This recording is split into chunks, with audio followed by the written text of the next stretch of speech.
আমি একটি সংগৃহীত কবিতা পাঠ করে শোনাতে চাই।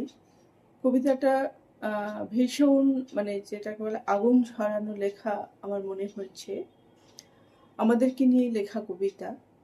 সে কবিতাটি আমি পাঠ করে শোনাচ্ছি।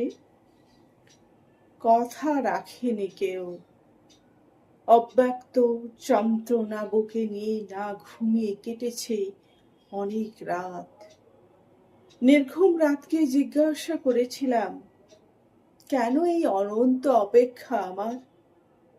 উত্তরে একদিন সে স্বপ্ন এঁকে দিয়েছিল চোখে। প্রিয় রবিবাবু, আমি অতি সাধারণ নারী। আপনার দিকে আঙুল তোলার স্পর্ধা আমার নেই। তবে সমগ্র নারী জাতির হয়ে একটা জিজ্ঞাসা আছে, কেন নারী মনের ইচ্ছাকে পূর্ণতা দিলেন না?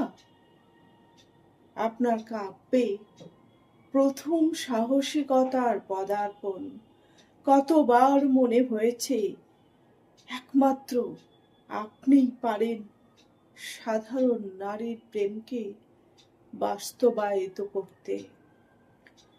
সাহিত্যের মহাকাশে উজ্জ্বল জ্যোতিষ্ক আপনি।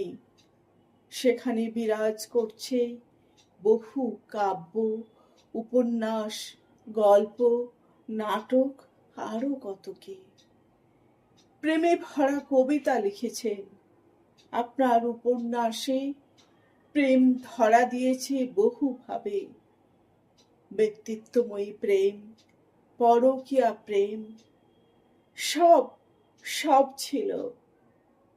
দুঃসাহসী প্রেমে বিনোদিনীকে এগিয়ে নিয়ে গিয়েও শেষ পর্যন্ত ডুবিয়ে দেওয়া কি খুব দরকার ছিল?